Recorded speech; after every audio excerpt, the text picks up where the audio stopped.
Prière selon 2 Pierre.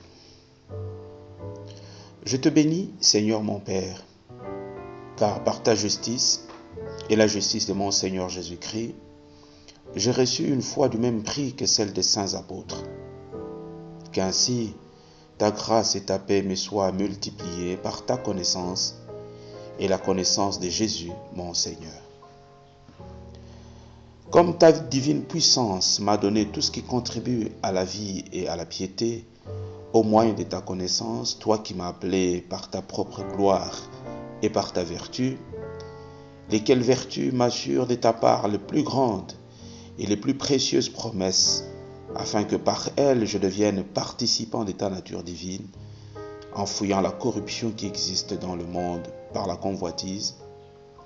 À cause de cela même, je fais tous mes efforts pour joindre à ma foi la vertu, à la vertu la science, à la science la tempérance, à la tempérance la patience, à la patience la piété, à la piété l'amour fraternel, à l'amour fraternel la charité.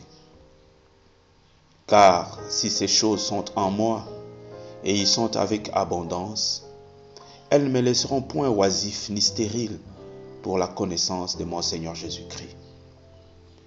Mais si je n'ai point ces choses, je suis aveugle, je ne vois pas loin, et j'ai mis en oubli la purification de mes anciens péchés.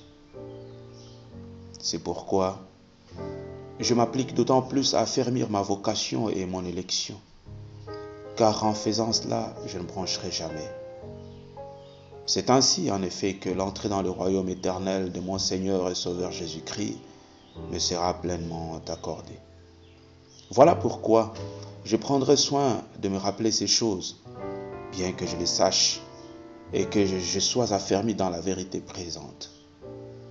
Et je regarde comme un devoir, aussi longtemps que je suis dans cette tente, de me tenir constamment en éveil en me souvenant de ces choses. Ce n'est pas en effet en suivant des fables habilement conçues que j'ai connu la puissance et l'avènement de mon Seigneur Jésus-Christ, mais c'est comme ayant vu sa majesté.